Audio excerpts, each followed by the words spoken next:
Samuel का दूसरा ग्रंथ अध्याय 2।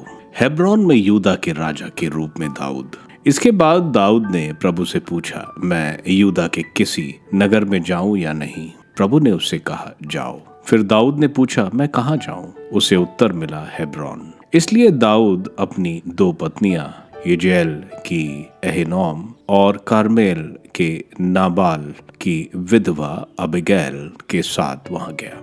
दाऊद अपने साथियों को भी अपने परिवार के साथ ले गया। वे हेब्रोन के गांवों में बस गए। इसके बाद यूदा के लोगों ने वहीं दाऊद का यूदा के घराना के राजा के रूप में अभिषेक किया।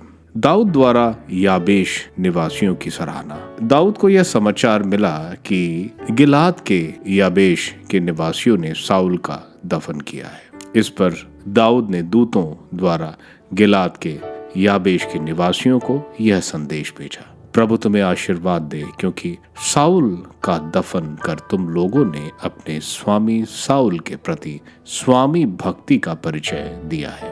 प्रभु अब तुम लोगों के साथ दया और सद्भावपूर्ण व्यवहार करे। मैं भी तुम्हारे इस काम के लिए तुम पर कृपा दृष्टि बनाए रखूंगा। अब दृढ़ और वीर बने रहो। तुम्हारे स्वामी साउल की मृत्यु हो गई और यूदा के घराने ने अब मेरा अपने राजा के रूप में अभिषेक किया है। इज़राइल का राजा इशबोशेत साउल का सेनापति नेर का पुत्र अबनेर साउल के प्रति इशबोशेत को महानियम ले गया और उसे गिलियाद, अशूरियों, यजेल, एफ्रेम, बेन्यामीन और सारे इज़राइल का राजा बना दिया था। साउल का पुत्र इशबोशेत 40 वर्ष का था जब वह इज़राइल का राजा बना और उसने 2 वर्ष तक शासन किया। केवल यूदा के घरानों ने दाऊद का पक्ष लिया। दाऊद 7.5 वर्ष तक हेब्रोन में यूदा कुल का राजा बना रहा। यूदा और इज़राइल में युद्ध। नेर का पुत्र अबनेर साउल के पुत्र इशबोशेत के आदमियों को लेकर महानियम से गिबेयोन चला। सरूया का पुत्र योआब दाऊद के आदमियों को लेकर निकला। गिबेयोन के तालाब पर एक दूसरे की भेंट हो गई। एक दल वाले तालाब के एक ओर पड़े थे और दूसरे दल वाले तालाब के दूसरी ओर। अबनेर ने योआब को ललकारा, कुछ युवक योद्धा आकर हमारे सामने द्वंद्व युद्ध करें। योआब ने उत्तर दिया, ठीक है, वे उठकर खड़े हो जाएं। साउल के पुत्र इशबोशेत की ओर से बेन्यामीन से 12 आदमी निकले और दाऊद के आदमियों में से भी 12 आदमी निकले।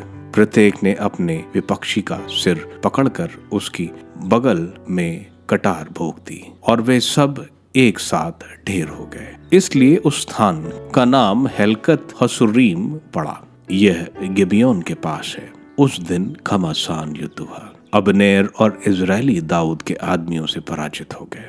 सरूया के तीनों पुत्र योआब, अबीशै और असाएल भी वहां थे।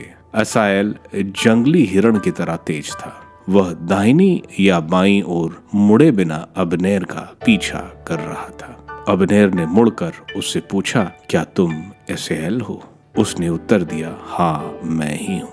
अबनेर ने उससे कहा, दाहिनी या बाईं ओर मुड़कर किसी जवान सैनिक पर आक्रमण कर उसके अस्त्र शस्त्र छीन लो। लेकिन असाएल ने उसका पीछा नहीं छोड़ा। फिर अबनेर ने असाएल से कहा, मेरा पीछा छोड़ो, नहीं तो मैं तुम्हें मार गिराऊं। लेकिन तब मैं तुम्हारे भाई योआब को क्या मुंह दिखाऊंगा? जब अबेल ने उसका पीछा छोड़ना स्वीकार किया, तब अबेर ने भाले का कुंदा उसके पेट में ऐसा मारा कि भाला उसकी पीठ से निकल गया। वह गिरकर मर गया। सब उस स्थान पर आकर खड़े हो गए जहां असाएल मरा था। अब योआब और अबीशै ने अबनेर का पीछा किया। सूर्यास्त के समय वे अम्मा की पहाड़ी पर आए, जो गिया के सामने गिबेयोन के उजाड़ खड्ड के मार्ग पर है। वहां बेन्यामीन वंशी अबनेर के पास इकट्ठे हुए और व्यूह बनाकर पहाड़ी की चोटी पर खड़े हो गए।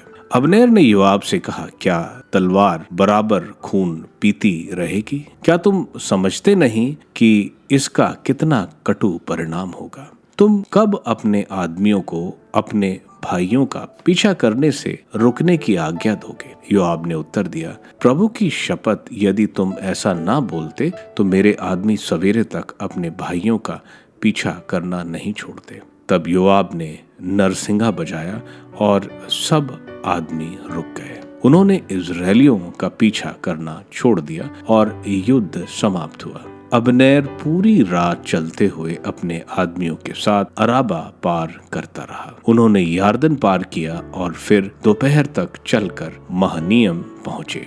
अबनेर का पीछा छोड़ने के बाद योआब ने अपने सभी लोगों को एकत्रित किया।